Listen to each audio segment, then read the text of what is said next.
I got some important information for y'all. There's no better place to win cash while watching sports than PrizePicks. Football season is here and basketball season is here, so there's absolutely no better time to join. It's super easy to use. To create a lineup, all you got to do, select a few player stats, pick more or less.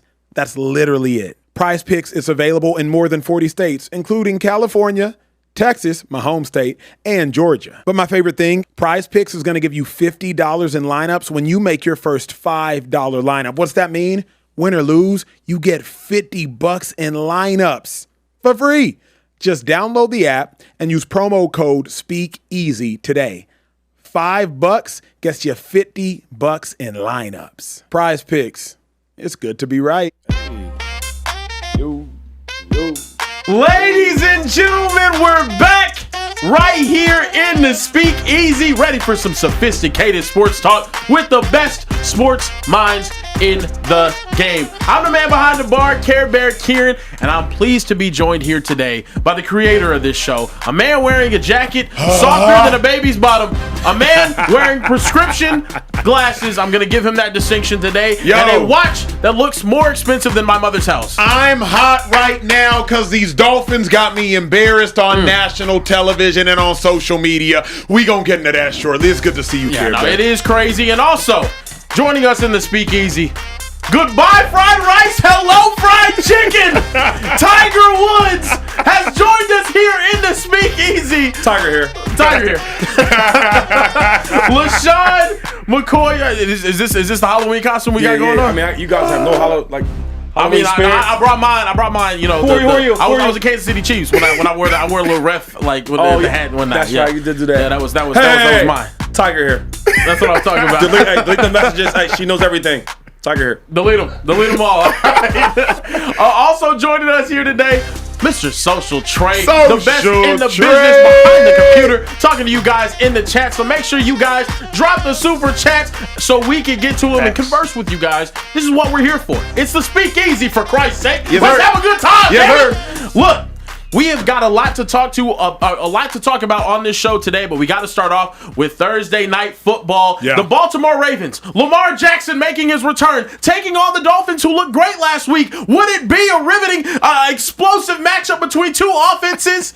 Absolutely not. It would be a complete blowout, and the Ravens dominated. Fellas, they absolutely smacked the Dolphins 28-6. The question for you guys is, Lamar Jackson making his return, is he now going to be that guy that could potentially take this Ravens squad, now that they're getting healthier, to a playoff or to a Super Bowl? I mean, first and foremost, check the first list off and get to the playoffs. Lamar Jackson is showing why he's one of the best players in football, a top 3 player in football over the last 5 years. 4 touchdowns, no interceptions. Derrick Henry also added a $119, and this Ravens team is finally looking like the team we thought they could be at the beginning of the season with all that offensive and defensive talent. Offensively, Derrick Henry looked like the Pro Bowl All-Pro talent that he is. Quarterback position, Lamar Jackson, 4 tugs, no picks. He looks like the MVP talent that he is. But defensively is really where I want to talk about. Kyle Hamilton, dominated. Nate Wiggins, dominated. Roquan Smith, dominated. Even Marlon Humphrey, he put the podcast aside and he went back on the football field and he made some big-time plays. They forced turnovers. They did a good job putting pressure on the Dolphins' offense the entirety of the day. And after the Dolphins had their best offensive performance just last week against the Atlanta Falcons, the Baltimore Ravens said, we're a different type of bird, we're a different type of beast, and they completely shut down this Dolphins team. So, to me, the Ravens are doing what they should have been doing at the beginning of the season, but better late than never, 2-5. Yeah, they showed up. They really showed up. It seems like the last 2 weeks, it's, you know what? Let's stop playing around. Let's get this thing together. And guys are getting healthy. They look good. Lamar Jackson came back. He looked fine. I don't know about no hamstring. He looked good to me. Yeah. They look like they back playing like hungry football. Yeah. Right? Well said. You know what I'm saying? Because sometimes you get so relaxed. Oh, we're a good team. We'll figure it out. We'll figure it out. No. It's like they buckled in and they locked in. So I like what I'm seeing from the Ravens. Only thing is, I mean, the Dolphins are so bad of a team on offense and defense. It's hard to give them too much credit. Because the Dolphins is weak, though. Like, keep it a buck. They stink. No, we'll get to that. They smell real bad. Like I don't want to go to no freaking, what's that when you swim with the Dolphins? What's that called? Like SeaWorld? Yeah, like don't want to go never again. I don't want to be there for they smell like SeaWorld right now. They stink. Yeah, SeaWorld. Right. Yeah, no, I want to, man. So I want to give the Ravens credit, but the Dolphins are so bad. And can we talk about Tua, or you want to wait? Not yet. Because you love some Dolphins. We're going to get there. We're going to get there. Why you love it so much? We're going to get there, Shady. Right now it's about Lamar Jackson and him making his comeback. And to me, like, yes, the Dolphins are bad. We'll address that momentarily. But Lamar, 4 touchdowns and 5 incompletions, like, that's what we need to see. Exactly. Derrick Henry, the explosive plays, given what how he struggled at the beginning of the season with the fumbles, and many people are questioning, oh, he's 31. Does Derrick Henry still have it? He made the plays. And then Zach Orr has been given hell by people like me, has been given hell all season long, deservedly so. Holding this Dolphins offense to 6 points when they just rattled off 30 against the number 1 defense in the NFL, the number 1 pass defense last week in the Falcons, that's substantial. Forcing turnovers. Remember, the Miami Dolphins dominated this first half. 19 minutes, time of possession to 11 minutes. 172 yards, I believe, to 83 total yards. They absolutely dominated the first half, but the Ravens forced turnovers that were pivotal in the opposing red zone. That's why the Ravens had the lead. So for me, yes, Shady, the Dolphins are bad. But if I'm focusing on the Ravens, looking at the Ravens' upcoming schedule, I think it was you who told me, Care Bear, if the Steelers lose this week to the Colts, the Ravens are just 1 game back. Wow, that's crazy. After all this 2-5, they just 1 game back. And I will say this, though. I was just anxious to see, like, how would Lamar Jackson look off the hamstring. And he didn't really run a lot. And he looked good. Threw the ball well. He read well, coverage-wise. You know, now you get a bye week. So he gets a bye week to rest. Yep. Right? You come off of two wins, you get a bye week, and you get the rest of that hamstring. The Ravens, they might do some damage. They got a long way to go, though. I know we want to crown them. They got a long way to go, but so far, so good. Yeah, we said after the bye week, too. I wanted to get to the schedule part. We said after the bye week, the Ravens, if they do get healthy, if Lamar does come back, they could go on a run given what this schedule looks like. They just beat Chicago, beat Miami. Guys, their next 4 games, Minnesota, Cleveland, New York Jets, and then the Cincinnati Bengals. They have everything. Everything is up to play for right now for them. And they control their own Here's destiny. how I look at it: is their next 4 games are Lamar Jackson versus J.J. McCarthy, Lamar Jackson versus Dylan Gabriel, Lamar Jackson versus Justin Fields, Lamar Jackson versus Joe Flacco. I look at games oftentimes quarterback versus quarterback because more often than not, if you're just to bet, by the way, and when y'all do PrizePicks, shout out code Speakeasy, if you're just to bet on the team with the best quarterbacks. You know what I mean? So Lamar Jackson gets to face a J.J. McCarthy coming off an injury, a Justin Fields who might not even be a starter, a Dylan Gabriel who many people want to be benched, and a Joe Flacco who will probably be playing in his last game as a starter before Joe Burrow returns. The Ravens are about to roll. They should easily win these next 4 games. You win these next 4 games, you're sitting at 7-5. 7-5. You sitting at 7-5. You're the 3 seed in the AFC. Yeah. So the next 4 is Minnesota, Cleveland, New York Jets, and then Cincinnati Bengals, bro. That's easy. That's light work. I'm gonna be honest. Even after that, you get the Steelers and then the Bengals again. Yeah. Once you get through that stretch, you might seal up the division by that point. Given the way that the rest of the division is looking right now, the Bengals had their opportunity. In my opinion, that 4th game that they have on the schedule, the Bengals got to be trying to rush Joe Burrow back. Yeah. That's the only way they have a shot to be able to win this division. Here's what I hate is that now the Ravens, we have to start believing in them all over again. First 4 weeks of the season, even when Lamar was healthy, I was like, this team is trash. They're not well coached. They're not playing fundamentally sound. They're not playing schematically sound. Should Harbaugh be gone? Should Orr be gone? But now, if you look at the Ravens roster, and you also look at the nature of the AFC, why can't the Ravens make a deep playoff run? The Colts are the best team by record in the AFC right now. The Bills are the 3rd best team in the AFC right now, and the Chiefs are always the Chiefs. Like, do we really believe that Drake May and the Colts are going to stand in the way of Lamar Jackson and the Ravens? Like, why can't this be the Ravens year all over again, 2-5? Like, this should be, now that they got the talent, they're healthy. If the coaching is right, this should be the Ravens year all over again. But you know what? Like, I don't want to crash on their party, but I look at the first game, they should have won that game. Derrick Henry was fumbling. The defense gave up all them points. If y'all forget, they was smacking the hell out of the Bills. Yep. They did do that. Yep. And then the next game, they beat Cleveland, right? And then they played Detroit. Detroit did manhandle them. And Kansas City, they got ugly in Kansas City. But other than that, like, because Lamar got hurt after that. Yeah. You know what I'm saying? So maybe the record might show looks bad, but they're not really a bad team. And they had a lot of injuries. Yeah. And we got to forget, like, they are a good team. Every year they make the playoffs. Yeah. Lamar Jackson that's one thing he does. Him and Patrick Mahomes, they win games and they make the playoffs. I just think if they could hold off and get into the playoffs, they are a scary team. The same way we thought about the Ravens before the year started, that's who they are. Let me ask you this. The year you won the Super Bowl with the Tampa Bay Buccaneers, y'all started off maybe 4-4, no, 7-5. 7-5 after the bye. 7-5 after the bye. Then y'all won 8 straight games. Yeah. Obviously including 4 straight games to winning a Super Bowl. Y'all got hot at the right time. If the Ravens go win these next 4 games, a far cry, but nonetheless, J.J. McCarthy and all these things, they would be 7-5. Shady, is this a type of Ravens team based on the talent that could maybe duplicate what y'all did with the Bucs when y'all won the Super Bowl and just go on a run? You know what? I think so. And one thing I did see from Lamar Jackson, he said that because you need a leader. One thing about we had Tom Brady. Yeah. We had a lot of special players and talent on defense, on offense, but Tom kept it together. We were kind of figuring things out, new team, guys coming here, free agencies and all that. And we were just talented, but we weren't a good team. And I think what got us better is at the bye week, Tom got some of his plays because Bruce Arians was like, hey, this is our offense. This is what I want to do. And Tom's been with the Patriots for 20-some years. This is what he knows. So they did a medium of everything. Give me some of this old Patriots. Give me some of this Bruce Arians.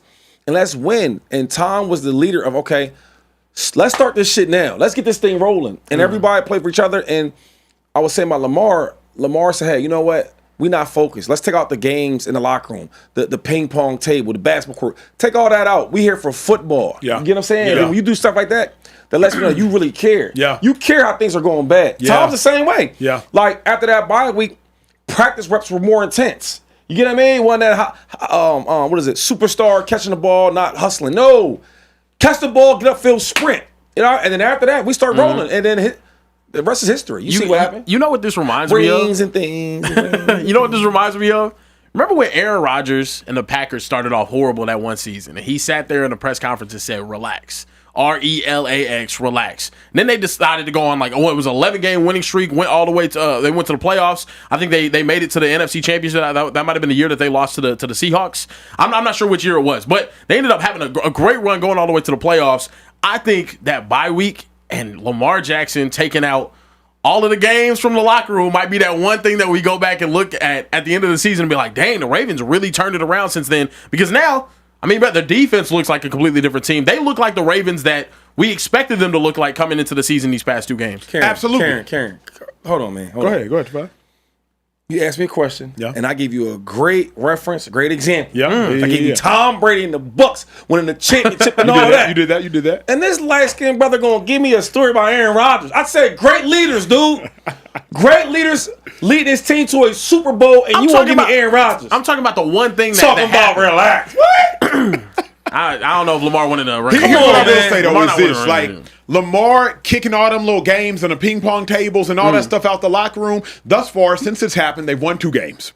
They beat the Chicago Bears off a 4-game win streak. They beat the Miami Dolphins off the Dolphins' best game of the season. And more than that, Lamar Jackson, 4 touchdowns and 5 incompletions. So whatever the hell he did, it worked. Yeah. And whatever he's been doing, it's working. And Lamar realized the urgency. He realized his coach might get fired, his DC might get fired. If his coach gets fired, his OC gets fired. And if coaches get fired, that means players are getting cut. Lamar realized there is a sense of urgency right now, and I love that he made a decision and he made a change, and this Ravens team is turning around. And I wouldn't be surprised because the Ravens always had the players.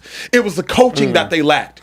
I said at the beginning of the season, best secondary tandem in football when you talk about Malachi Starks and Kyle Hamilton. If Kyle Hamilton is who he thinks he can be. Yeah. They got Alohi Gilman. That safety tandem is still great. Kyle Hamilton, he's the best nickelback in football now that he drops down. Nate Wiggins is playing at a high level. Marlon Humphrey recovering turnovers. Roquan Smith is still, to me, he's still a top 10 linebacker in football. The Ravens have the roster. They just need the coaching, and it looks like they have it. I hear you. I mean, we do have some super chats. We got a lot of super chats. all The super chats are What up, popping Super right Chats? now. Let's get to it, Trey's man. rent might get paid this one. Listen, right before the first of the month, y'all going crazy with the super chats. That's what I I'm appreciate saying. y'all because it was looking a little icy this month. I ain't gonna lie. The way it cost. Jonathan Henry said Ravens winning the division, calling it. Emmanuel, your namesake, said, can y'all tell me why Tua is so damn bad? Ooh, we'll get to that. Jonathan Henry said, in the words of, quote, delusional Patriots fans, the Dolphins smell like the fish section of a Fiesta grocery store somewhere in the chat. Red Hood said, Mike McDaniel is so done with Tua, I almost feel bad for him. He's a bad coach, but there's just soft because their leader is Tua. Josiah said, Social Trade looking at all these super chats, knowing his November rent's about to get paid. By the way, I want to know Shady's thoughts on the cap thing I said last night. We can get to that at some point. And then Jason Lopez, Shady, this was for you. He said, yo, Shady, last week you said Philly was more popping in the Bay, but Philly don't got Latinas like the Bay. What's your response, bro? Hey, you struck a nerve right there, man. Tiger here. I love Yo, that's a good one though. That was a good one. What's his name? What's his That name? was Jason Lopez. Hey Jay, hey, I'm gonna come get with you. See what's going on out that thing. That's all I got right now in the My super dog chat. social hey, y'all keep these super chats coming. Tonight's popping. show is going up. What else on the menu, Kid Well, Bear? moving forward, we got to talk about what happened on the other side of the football field today on Thursday Night Football. The Dolphins looked straight up abysmal. They're just an absolute joke out there. Yeah. Mike McDaniel looked as mad as we've ever seen him. We had fans wearing brown paper bags over their heads out there for this game. Fellas, Tua Tagovailoa, Mike McDaniel, this entire thing we'll start with Tua. Should Tua's time be up in Miami at this point? Hey, wait, before we start, why do they always do this? The bag, I'm trying to figure that out. You're ashamed to put on that jersey, man. Yeah, you're ashamed. You're You don't ashamed want to to put be on that seen. jersey. You don't want to be seen You supporting don't that team. want to be seen. Okay, bruh. okay. I feel him. Yeah. Because as much as I rep Tua publicly, somebody get your boy a paper bag because sometimes I feel like I don't want to be seen. Paper bag in the back. We need one. Relax. Let me sound off real quick, bro. Please do. Tua's time in Miami, it has to be done because Tua is descending while the rest of the AFC and AFC quarterbacks are ascending. And what I mean by that, if y'all really know the Miami Dolphins, remember in 2022, it was week 2. The Baltimore Ravens and the Miami Dolphins, they face off against one another. Tua Tagovailoa goes 36 for 50, 6 touchdown passes, just 1 interception, has a miraculous comeback versus the Baltimore Ravens, and they win that game 42-38. We are a far cry from 2022 Tua Tagovailoa. We are a far cry from 25 touchdown, 8 interception Tua Tagovailoa. We are a far cry from the 11-6 Miami Dolphins. So while Tua and the Dolphins have stayed stagnant, and I would suggest they have descended, you have teams like the Baltimore Ravens that have at least stayed at the same level, or they have ascended. Simultaneously, you have other AFC teams like the Indianapolis Colts, like the Denver Broncos, like the Chargers, that are also ascending.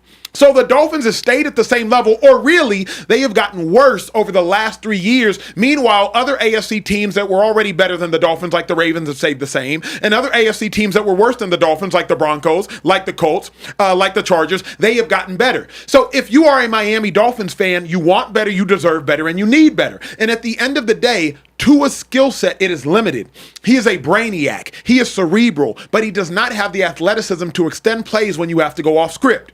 When you play the Atlanta Falcons and everything is on script and the Falcons don't get any pass rush, Tua can cook. But the moment things go off script, Tua cannot cook. And we live in a day and age of quarterback, of the Lamar Jacksons, of the Drake Mays, hell, of the Bo Nixes, of quarterbacks that are dual threat and they can cook when things go off script. That's why I think Tua has hit his head on the ceiling in Miami. You can consistently win 7, 8 games, 9 games a season. I don't think you're winning 11, 12, 13 or a Super Bowl 2-5. Yeah, that's a good way to put it.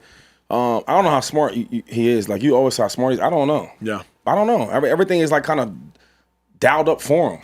Mike McDaniel does a good job of moving the defense the way he wants them and get what he wants for the quarterback. But I don't know how good he is. And he's scary. Do you watch him? The guy gets more intentional grounds than anybody. He don't want to get touched. Did you see the play before the half? The play before the half. Yeah. Right? They were gonna take a long shot. Anything can happen. It's football. And a lot of times, these guys catch these balls. He didn't even want to get touched. Yeah. He falls on the ground. Yo, you can't win with a player like that. Not because he's not good enough as a quarterback, but I don't see no heart. It's like, if you're our leader and we're supposed to follow you, I don't see no heart in you. If you're in the huddle and you talking to me, you saying the play in the huddle, right? You looking at all the linemen, the wide receivers, and the running backs, and we're looking at you. We don't believe you. You're not leading us to no drives to win no games. His time in Miami is up. I don't know what we waiting on. What we waiting on? The same way you felt about Tua when you drafted him, you didn't want him. I see the same thing. The only difference is he's not making them easy plays with them skilled positions he had. Giving the ball to Tyreek Hill, let him do all the real work. The truth. Yeah, no, it was a very that's difficult. That's really embarrassing. It was really an embarrassing performance today. We got and the he's video. scary. Yeah. You don't think he's scary? The boo Oh birds my came out for him. God! Oh my God! Like hot potato. Oh, don't touch me. He looks scary out there. To me, I don't know if it's much as scary, but if let's be real. You don't think it's scary? I'm sitting here with 2-5. I'm going to be real. The quarterback is the leader. The era of cute little small quarterbacks winning like Drew Brees, that's over and done with. Like, if I'm trying to follow you, I want to follow Josh Allen. I want to follow Lamar Jackson. I want to follow Patrick Mahomes. Respectfully, I want to follow Drake May. Hell, I want to follow Justin Herbert. Just off stature, I'm not yet talking about skill set. Y'all know what it is. Alpha males, if everybody walks into a room, we all walk into a room, the biggest, the tallest, the strongest, the most authoritative, or the most accomplished, they're the one getting the respect. If you walk into a room amongst men, it's who's the wealthiest, who might be the tallest, who might be the most fit. Like, that's the one that's commanding the respect. It's the same thing amongst all wolves in an NFL locker room. When I'm in a locker room with the Philadelphia Eagles, Jason Peters is commanding the respect because he's 6'4", he's 335 pounds. Shady's an all-pro, he's commanding respect. Deshaun Jackson, he's flashy, he's the fastest, he's commanding respect. Mike Vick, because he's Mike Vick, he's commanding respect. Those that have that stature or have accomplished something, they're commanding respect. Good point. Tua's not commanding any respect. He's small. He's not authoritative. He ain't got no all-pros to his name. He might have a Pro Bowl or two to his name. He gets knocked out way too easily. It's not his own fault, but that's just what it is. So I think the players are a reflection of their leader, and Tua is their leader on the field. I truly feel, and that's a good way you put it. That was great. But he showed flashes. The difference I feel like back then to now is he had more confidence. When you got more confidence as a player, you just play better. How you go? Now he was real bad early in his career, right? Yeah. You get some weapons, you get a new offensive genius type coach, and you start getting confidence. You start making plays. When I watch, I don't see no more confidence because I don't think he's a dog. All right, so I never thought he was a dog, but I did think that it was a point where he had confidence and he was playing like it. I don't see no confidence. I don't see nothing. So if you're not a dog already, you're not super talented. I don't know how smart you really are, and you don't have confidence now. Yeah. What else do you have? Nah, it's tough. You get what I'm saying? It's tough, yeah. But before, when he had confidence, he still looked like a really good quarterback, or at least solid enough.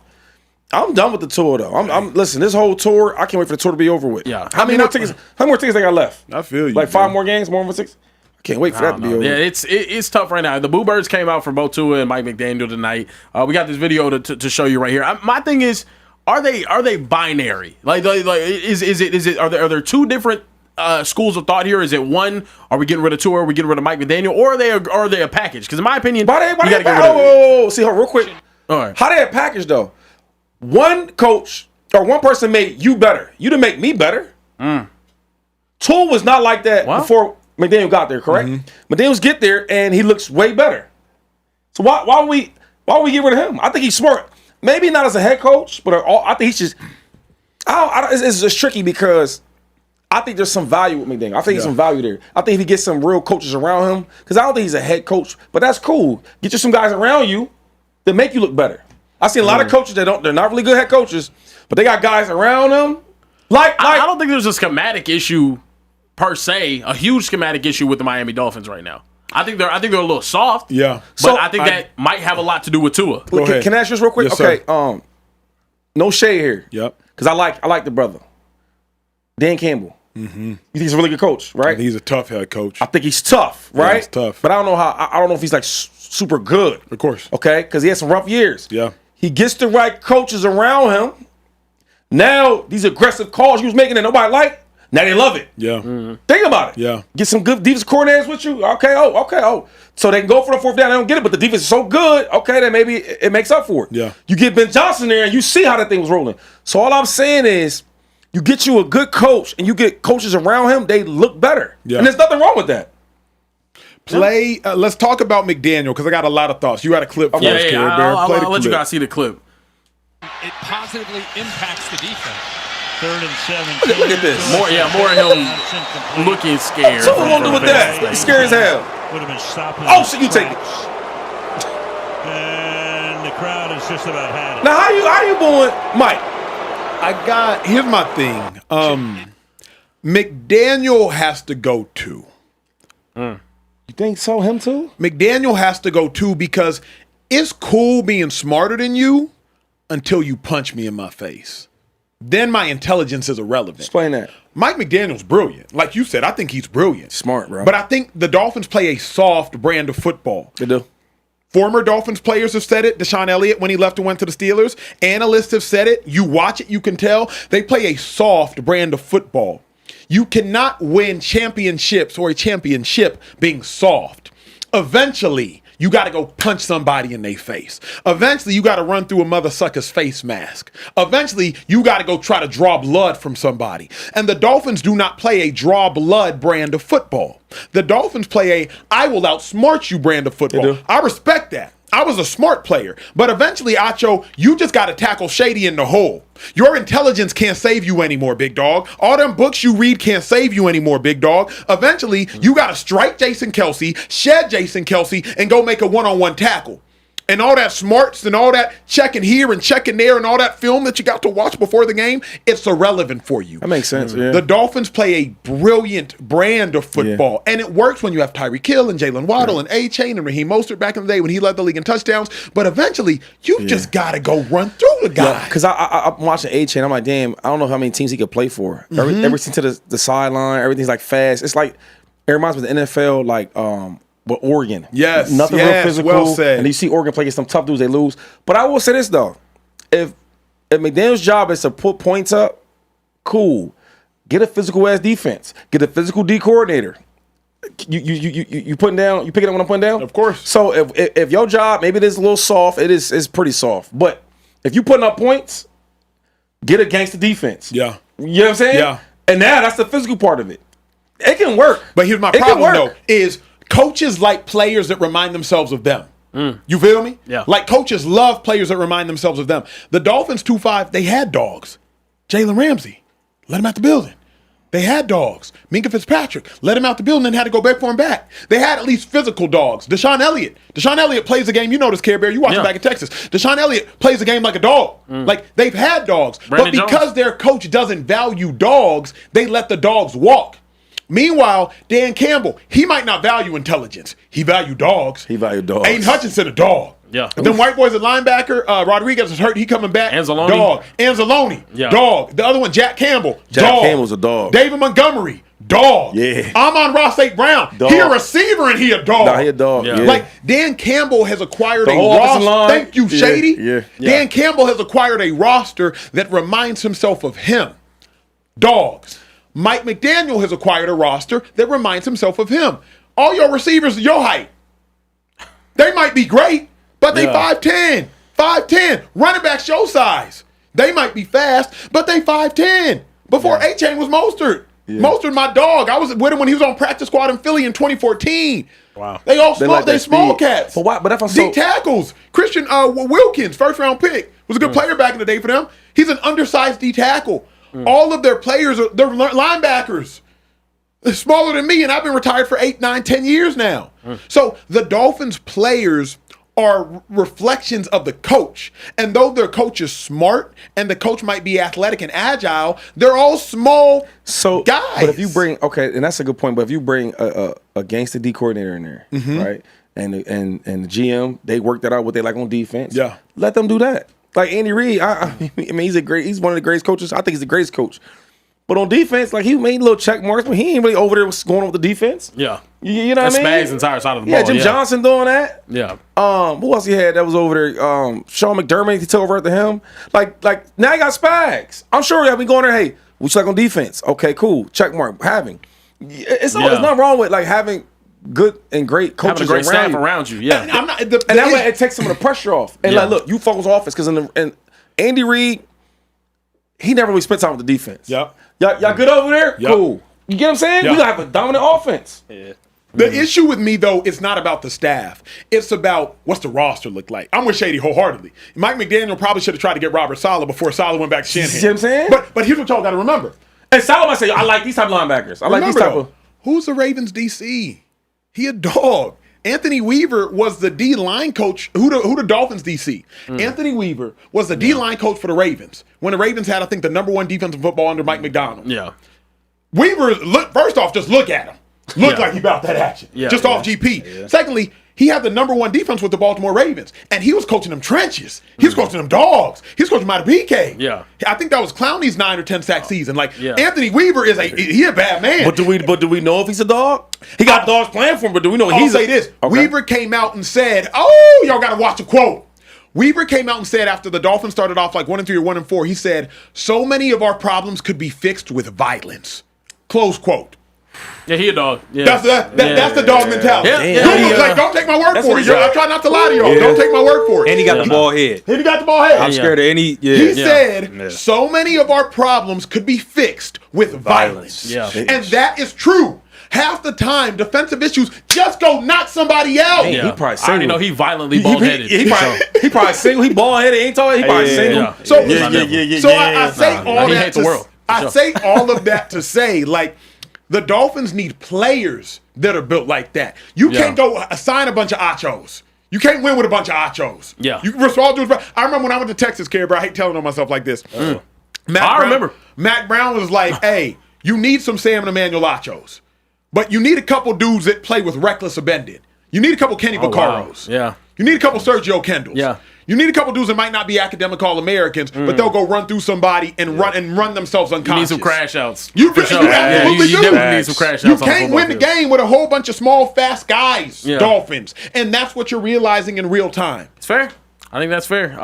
We got before. Oh yeah, we got some crazy super chats. I'll The let you get to super it. chats are Talk about going. 340 back out of the game Oh, too, bruh, hilarious! What a show. Hilarious. So King Drewski said, "Not gonna lie, with the way AFC and North going, the Ravens don't need a winning record. They just need to be first." Then we got Jonathan Henry again. Says, "Someone check if the Browns traded Dylan Gabriel to the Dolphins because I can't tell the difference." Oh wow. Tall up 340. Our resident comedian in the chat said, "Damn, baby, turn around and make that Tua clap for me." Y'all are crazy, bro. He get wild though. Oh my god! He probably was one of the dudes in school, like, Didn't do no homework. but it's funny as The hell. kept you laughing all day. Constantly kicked out of class. Josiah said, "You know what? I can't get over is Tua saying he can't see over the O-line, but Brock can dish and dash, and I can't even imagine what he sees." I asked the chat, can the Ravens make it to the Super Bowl? 56% of the chat said no. Okay. We got another $10 super chat from Emmanuel who said, "I keep hearing he's done with the Dolphins. You guys don't think he's done in the league?" No. Tua. Hell. He done as a starter. He might be done as a starter. Why would you want that little guy, that little arm? The dilemma Who's is, taking on that contract? He's making up. He's bingo. He making Yeah. so much money.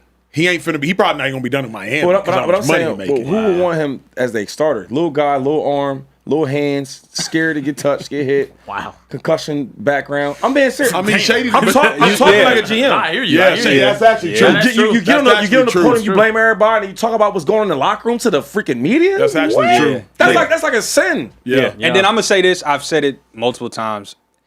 To get up on the podium and say, "I can't do half the things Josh Allen can do," Yeah. I do not want that as my QB1. I'm with you on that, Shady. Yeah, on, for dog. sure. That's real. Yeah, he might still be there. I don't know. He it's will because of the nasty, money. yeah. But the Dolphins fans, don't know, though. you're stuck. You're stuck. You're stuck. You really are stuck. Imagine a girl, she moving on from a guy. He's like, "Oh, your ex-boyfriend did what?" I probably can't do none of that type of things. Huh? Yeah. You think she gonna stay? Yeah. Wow, you left that. I can't do none of them things he was doing. Huh? Tiger hair. Are they in a situation? Tiger's hair. Are they in a situation like the Browns are with Deshaun? Watson. Yeah. What you Not mean? as bad because remember, Deshaun's contract was fully guaranteed. Shout out to David Mulugeta. So Deshaun's contract was fully guaranteed. So the Dolphins are probably tethered to Tua for at least another year. The Browns are tethered to Deshaun Watson until he feels like retiring. So that's just kind of what that is. Yeah. You feel No, me? that's tough. Hey, we got Ronnie Stanley. He going to be joining the show in a matter of moments. 10-year veteran left tackle for the Baltimore Ravens. Seen Lamar Jackson get drafted. Seen what they've been doing now. He will be joining the show momentarily. Y'all know in the Speakeasy, we get players directly after the game into the Speakeasy, and he's going to give us all the intel, first off, about the ping pong tables that were thrown out the locker room, but also about the Ravens making a run. In the meantime, keep it kicking. I'm dying to hear about those ping pong tables. Keeping it AFC North. Browns quarterback Shedeur Sanders, I believe, I don't know if he was on stream or whatever it was, might have been an interview. He was asked essentially if he's going to be, traveling during the bye week, and this is what he had to say. Am I coming to see you homecoming? Nah, I'm not coming to see you homecoming. I can't make it out there. My name is. I wish I could though, but it just can't happen. I got treatment out here. I can't be I gotta get ready. Big ready. He's got an injury, I guess. He was inactive during the last game and whatnot that he's got to get ready for. But do you think that he's ready to start for the Browns if need be after this bye week? I absolutely think he is. And And the reason I think he isn't even so much about the physical now. Like, the reason I think Shedeur is because I think Shedeur has now gone through enough of the rigors of the NFL to be mentally ready for what the NFL is going to throw at you. As a starting quarterback, half the people going to love you, half the people going to hate you. And the moment you throw your first interception, Shedeur, everybody is calling for your head because all the haters are going to be as loud as ever. But now Shedeur, especially over the last month, has shown the mental maturation to me that suggests, hey, you can go out there and you can take it on as an NFL quarterback. The talent physically has never been a question mark for Shedeur Sanders.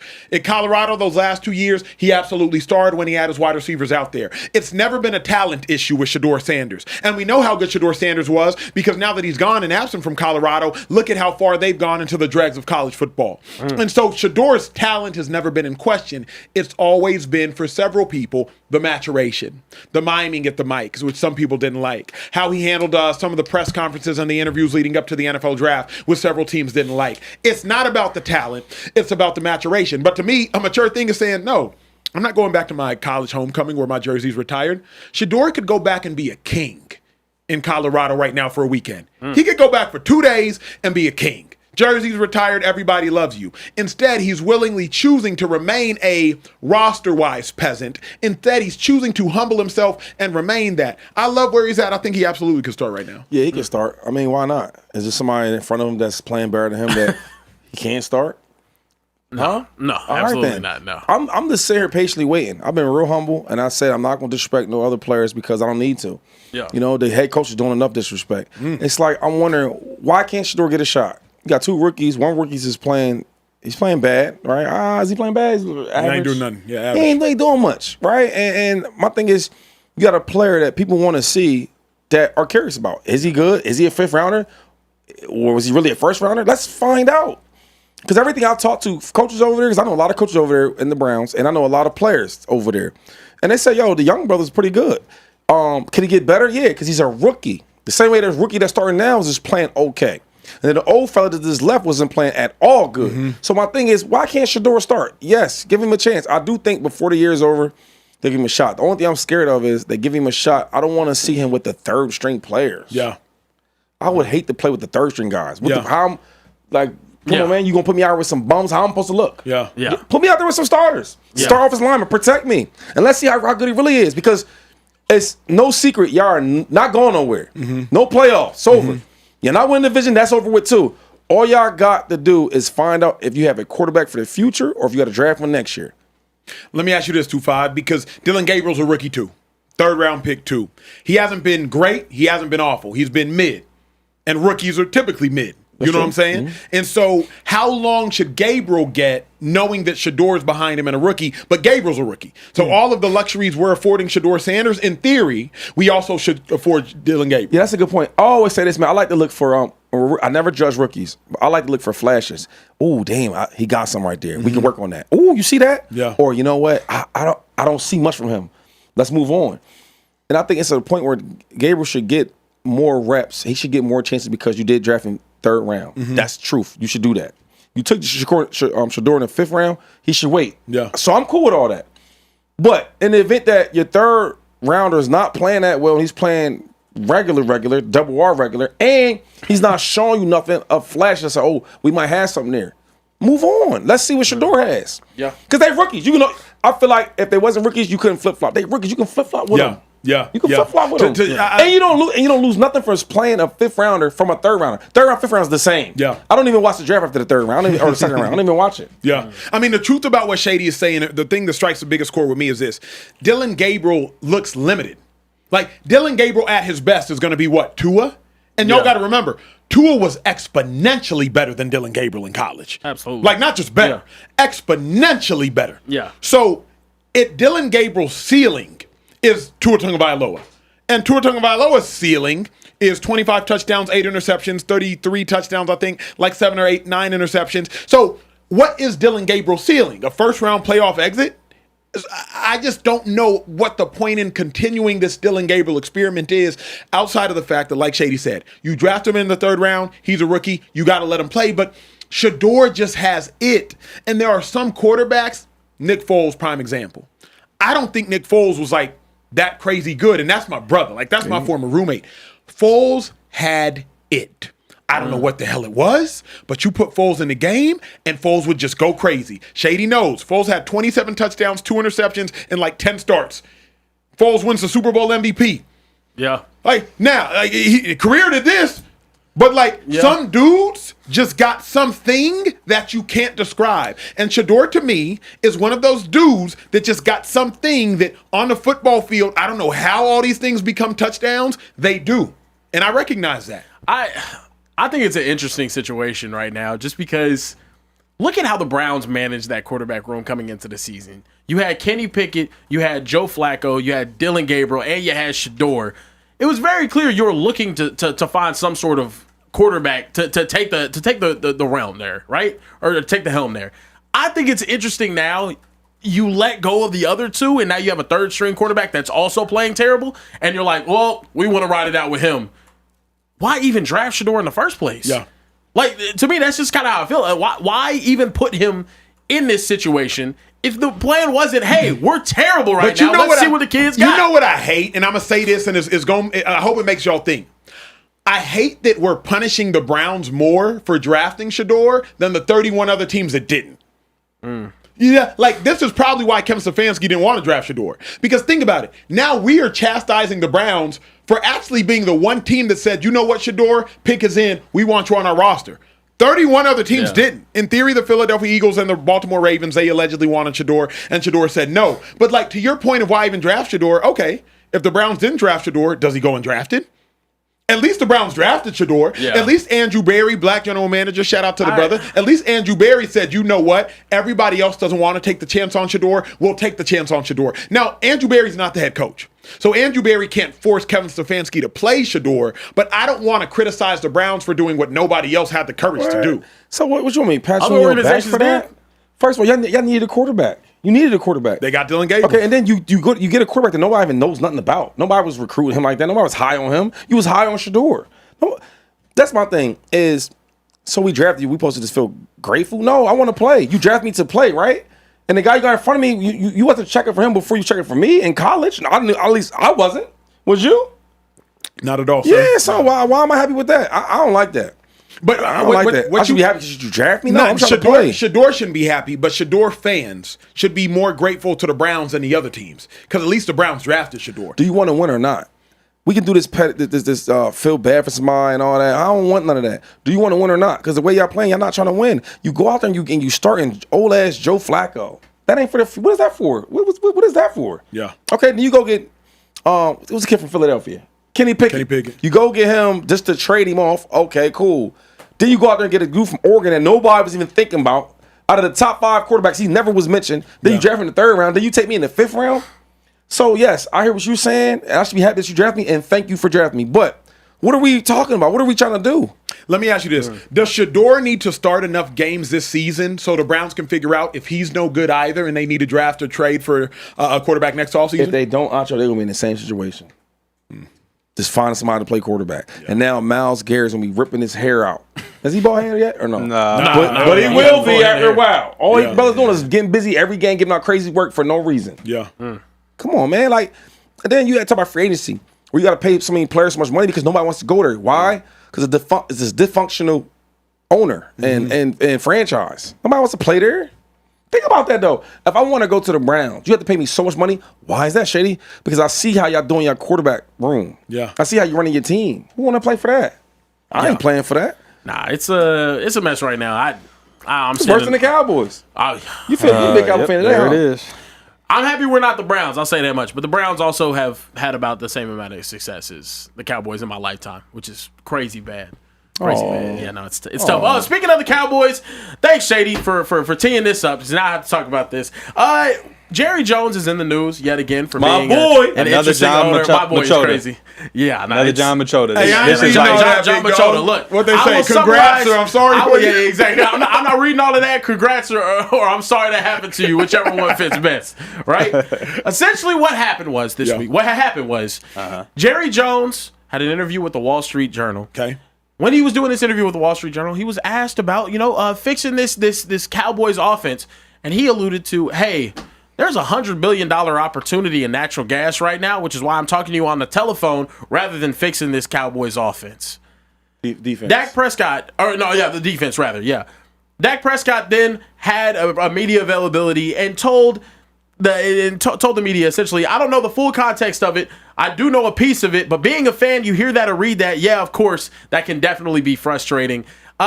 Jerry Jones, one of the bigger, fans of the team that he owns. I think there's a lot of people that are really big fans of the team they own, and there's other owners that are kind of like, all right, this is like a business opportunity for me. This is just it's not good. It's not good, especially now that he's getting older. He's a senile old man that has no filter, and it's just getting worse and worse by the day.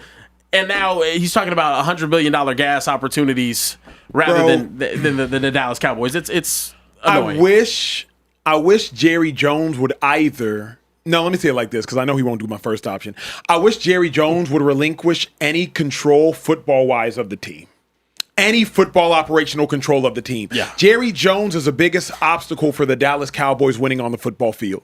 Now, Jerry Jones is the greatest asset to the Dallas Cowboys becoming the most valuable franchise in all of the sports world, including some of your favorite soccer teams, baseball teams, and any other team. But Jerry Jones is the biggest obstacle to the Cowboys winning anything on the football field, because Jerry Jones has created a circus, and Jerry Jones is trying to serve every single master, of which you can't do. And Shady knows this.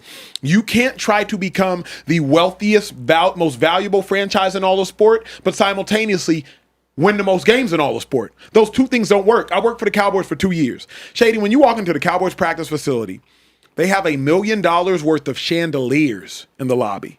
Chandeliers alone. When you walk into the Cowboys practice facility, the way you know Jerry Jones is at practice or not, this is a true story, is if the helicopter's there. If Jerry Jones' helicopter is on the practice field, Jerry Jones is in the building. If it's not on the practice field, Jerry Jones isn't there. Many times while I was working for the Dallas Cowboys, and everything is glass windows. If you don't believe me, go to Frisco and Dallas, Texas, try to tour the facility. Jerry Jones, when you walk into it, you'll see the helicopter starting to land and everybody will tighten up. Jerry's here. Jerry's here. We did our TV show in the Cowboys facility, and people are just constantly on tours. I don't recall seeing a tour ever when I was with the Philadelphia Eagles. Not while the players were there, at least. Remember, Dalton Schultz leaves the Cowboys and he said it was like being at a zoo.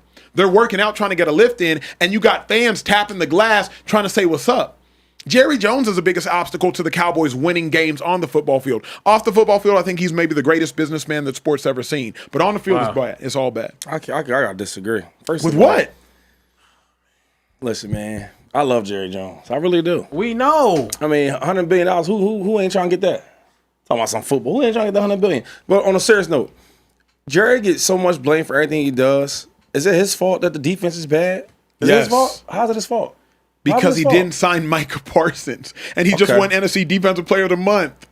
That's exclusively his fault. So he didn't sign Micah Parsons. Cool. What about the other stuff he's done? Because I learned with this football thing, you can always point things out, right, to make your argument. For example, the last 4 years, that roster was loaded. Was it not? It was. Loaded. Let's just take you back a little bit, right? So they go up to they go to the Bay. They play the Niners. Yeah. Good ass team, loaded. You talk about a top 5 roster, they had that. They go to the Bay. The Niners was averaging about 30-some points on offense. Everybody's loving them. Mm-hmm. The defense shut them all the way down. Yeah. All the way down. Yeah. Okay? I think they had like 13 points, and the 13 points that they did have is because Dak was throwing picks on the other side of the field. Yeah. That's one. Okay, let's fast forward. The next year, really great roster. They had a 16-game winning streak at home. They played the Packers, right? Yeah. Good offensive coordinator, good defensive coordinator. Solid head coach, Mike McCarthy. Mm-hmm. The Packers, the most inexperienced team in the playoffs, they smoke them. Yeah. On defense, and offense was getting a lot of picks and turnovers. So I'm like, man, the easy way and the lazy way, with the words you would say, is blaming Jerry Jones. Because all I know Jerry Jones for doing is getting great rosters and really good coaches. From the old championship years to even the present years. That's the truth. Tell me I'm wrong, and I'll leave. Tell me I'm wrong about the roster he's put on, so maybe this year ain't that great. The last 2 years haven't been great. The 3 you're talking about beforehand. Last year guys was hurt, right? Sure. Okay, so I mean, but last year's rosters weren't the offense last year wasn't a good enough offense to win anything. You didn't have a running back that you trusted. You didn't have a wide receiver 2 that you trusted. You had an ascending tight end. He was kind of good. Wide receiver 2. So Brandon Cooks gets 1,000 yards everywhere he goes. Everywhere he goes, he gets 1,000 yards. with a quarterback less than Dak Prescott. But you want to tell me he's not wide receiver 2 capability? That's bullcrap. Offensive line always is good. Yeah.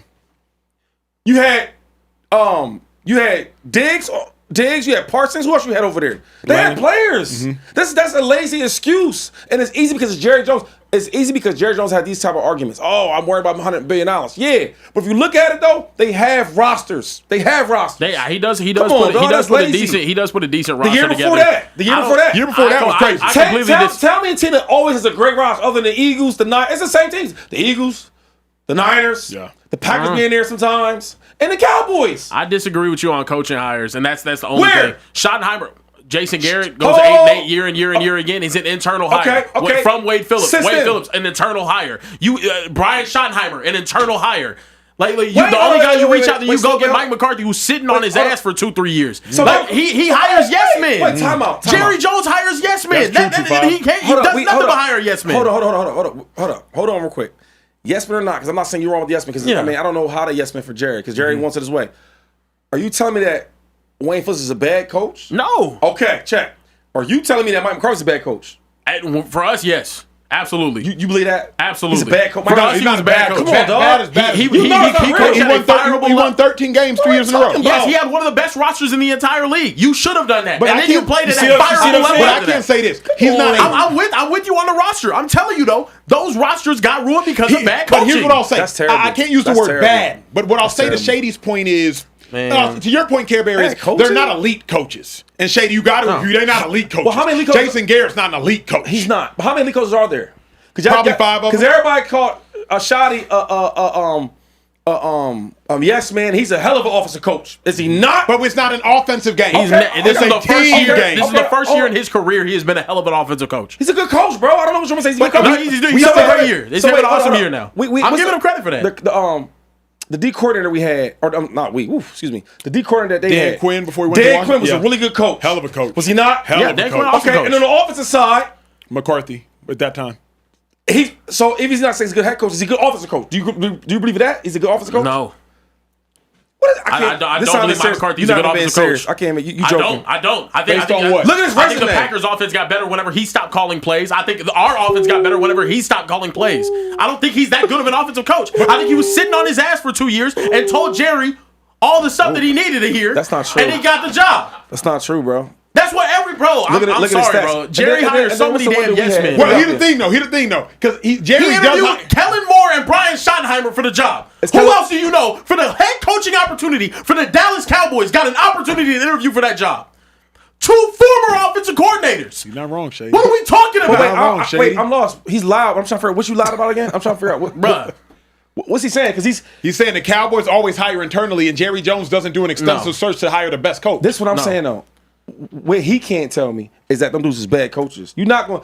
You can't go nowhere in the world and you take somebody wants somebody to take you serious and say that Mike McCarthy's a bad coach. I believe you can't say that. He's not bad. Can't say that. That doesn't make sense. Do you believe that he deserved to be fired? Yes. Mike McCarthy?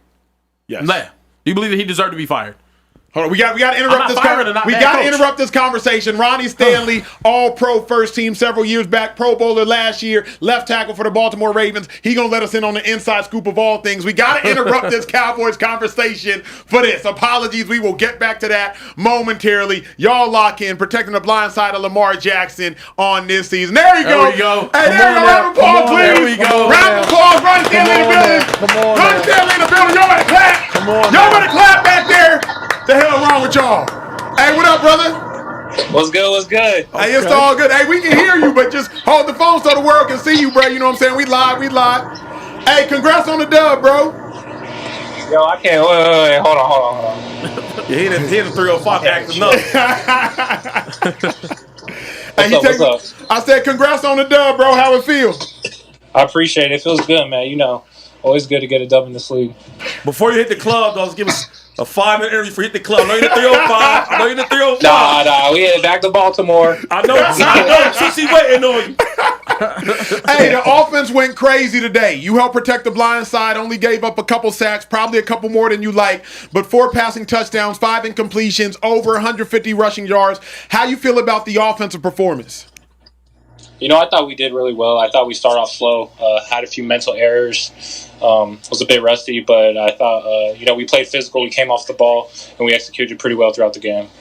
Hey, what you say to, like, now that Lamar is back, how much easier does it make your job protecting that blind side, bro? I think it just causes the DNs to, think a little bit more. Causes them to react to him a little bit more, play him a little bit more. And, for me, I just try to, play my job no matter who's back there. But you could definitely see the difference, when DNs are, trying to read Lamar, making sure keeping him in the pocket and whatnot. Hey, go ahead, Tupac. I'm not sure if you know it's Halloween coming up, right? So I have a quick Halloween trivia for you.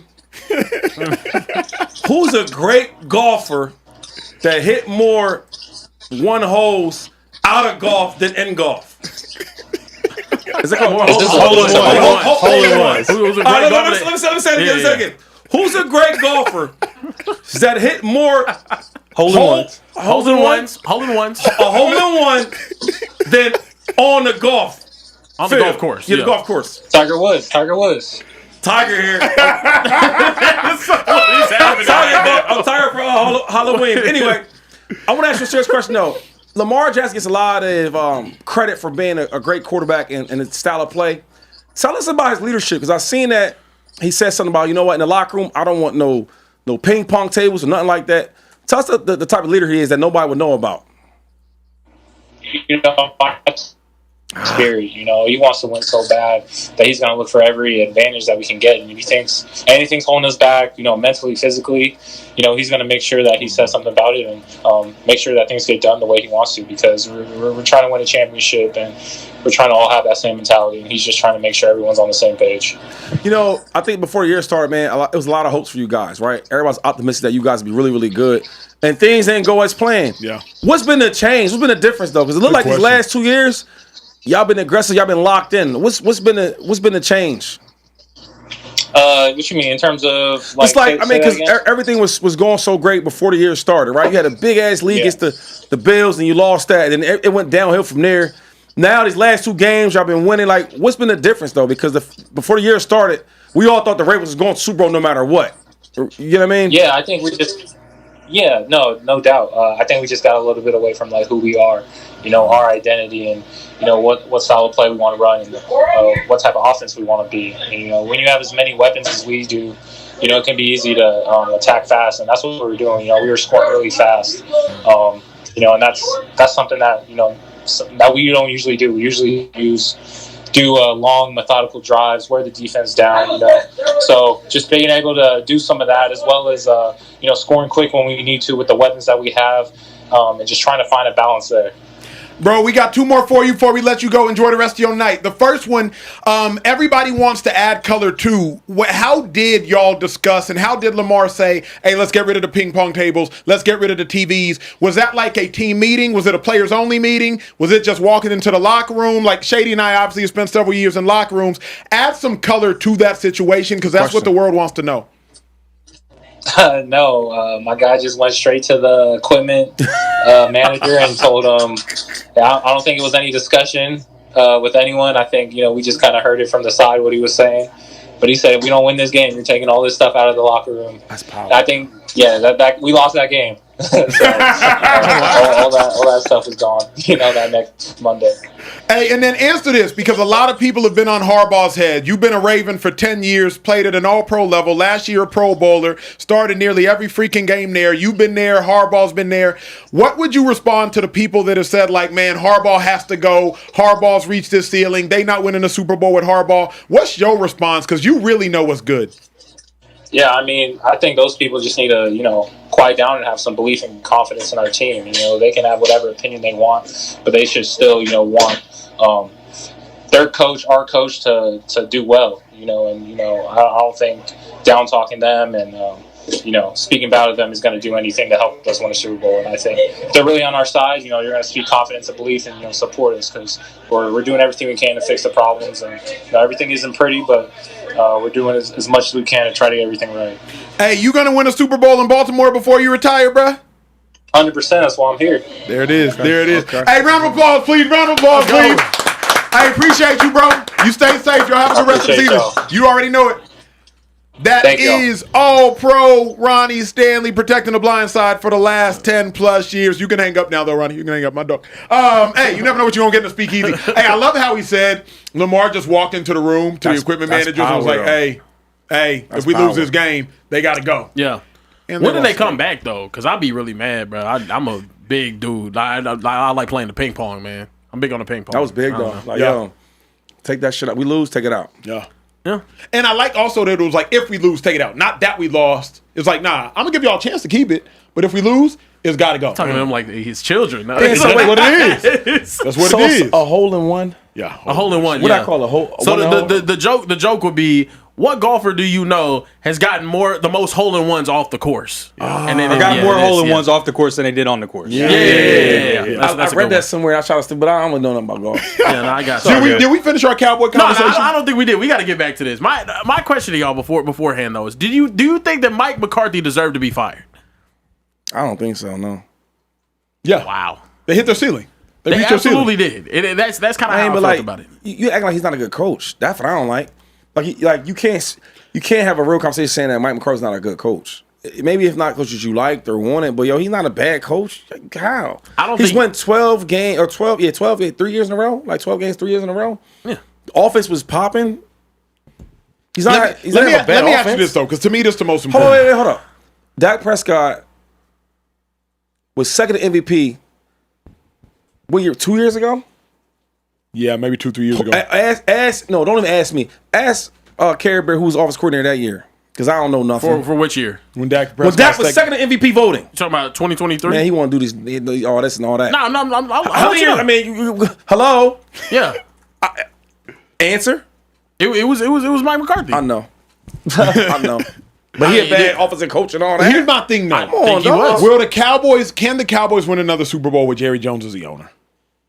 How's it his fault? He don't throw picks. He don't make sacks. He don't get tackles. He don't miss tackles. He don't get burnt as a quarterback. He don't do that. All Jerry Jones does is put fans in them seats, and he puts great talent on the team. What else does the owner do? Get out the way. And Jerry don't get out the way. How's he in the way, though? They let us say it, but tell me how's he in the way. Michael Parsons not doing that deal. Okay, CeeDee Lamb not doing that deal and making that extend into camp. Ezekiel Elliott, that deal. Slow down real quick. Tell me what team? The Detroit Lions. What about the Detroit Lions? What team pays their players ahead of time and they don't drag out? The Detroit Lions. Okay. Is there any Amon Ra, Aiden Hutchinson. Right, I'm ready. Okay. The Detroit Lions. They do. Good organizations. All right, let me wait for Halloween. They do. Let me get searchable. Okay. We think the dude. Who's some good coaches you love to brag about? Give me some. Give me some. Sean McVay. Sean McVay. Stop there. Okay. We haven't set a player better than this guy I'm about to say right now. And he had to wait for his money. His name is Aaron Donald. He had to wait 1 year. He had to wait 2 years. And he was back-to-back. He was player of the year. They made him wait for his contract. Did you know that? Yeah. I know you knew that. Yeah. Okay. Who else is a good coach that you love to brag about? I'm just going to start naming some. Andy Reid. They don't make them wait. Andy Reid. Chris Jones waited 2 games last year. I forgot. Thank you. Chris Jones had to wait. There's so many great players. Did you lose those players, though? There's so many. Yes, he lost a lot of players. There's so many great players that he couldn't keep because they wanted more money. But you didn't lose Chris Jones, Travis Kelce, or Patrick Mahomes. But you lose the heart of the team. You know what I mean? Like you lost Ladarius Sneed, who's an all-pro quarterback, shutting shit down. You did. Okay. You lost Ty Matthew. You lost some dudes. But you didn't lose Micah Parsons. Let's keep going. You were sitting here asking DeMarcus Ware if he could name anybody on our defensive line. Let's keep going. Let's keep going. Are we talking about Kyle Shanahan? Oh, not Kyle Shanahan. Not him. You said him? Bosa. Had to wait. Still on the team. But I'm saying, you said make dudes wait to pay. He said CeeDee Lamb. I hear you. He said CeeDee Lamb, and I'm naming these guys. He said Ezekiel Elliott. He wanted Micah to wait another year, which was not going to happen. All right, well, that's what's going to happen. Bro, you lost Micah. I get that. You lost Micah. But can I say this? What? Micah not saving the day with the defense they have over there. But when Micah was... I hear that. When Micah was there, Lawrence was there, Diggs was there. What's the Bland. other? Bland was there. Hold up. Ex-defense player of the year, Stephon Gilmore, he was there. Whose excuse was it then? Everyone would do is blame the jury. Tell me where I'm wrong at. And then the D corner was Dan Quinn. How good is he?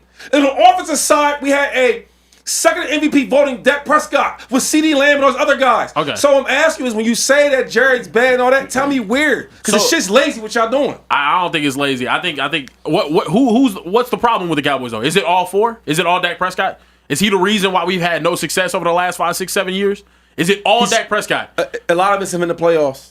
It is. I understand. He has had his shortcomings in the playoffs. So how's it Jerry? Jerry don't play Dak football. Prescott didn't play at a level to get 2 coaches fired during his tenure as my starting quarterback, though. So I can't put that on him. But he don't play football, though, dude. If Jerry Jones is now putting his franchise quarterback that he had no problem paying through a 3rd different coaching change with a 5th different play caller over the same time period. See, is that bad ownership or is that Dak Prescott? This the problem though. I always tell people they think I'm hating on Dak. You can't win a championship with Dak because he shows you every time the lights get super crazy bright, he just doesn't show up. That's one part. That's fair. Number 2 is, if every year I'm giving you great talent and you competing with great talent every year, there's some years that's not going to be great. Who's hiring the people that have to control and use that great talent? But hold up. So wait, you talking coaches now? What are you talking about? GMs? I'm talking about the fact he is the GM. Okay, he's everything for the team. Does Jerry Jones? He creates the rosters. Okay, so he's a GM, right? He's a GM. Let's answer this question. Over the last 7 years, you said 7 years. Yeah. Has the Cowboys been a top 5 talented rosters? Some years, yes. Some years, no. That's all football. That's football. Yeah, that's fair. Okay. But us being a top 5 roster, that's not all football. Some teams just don't have a top 5 roster. The Browns have never had a top 5 roster. But I'm saying is Jerry Jones keeps a top 5 type roster. Yeah, of course. All right, so that's half the battle he's doing. Yes. Okay, so we go to. I'm not saying he's awful. There's some elements that he does well. Does he do that good? Does he yes, absolutely. Right, so I want you to say he gets good talent for the teams, correct? Of course. Okay, let's move somewhere else. Also, you want to go to coaching now? Yeah. Okay, so do you think he gets bad coaches in there?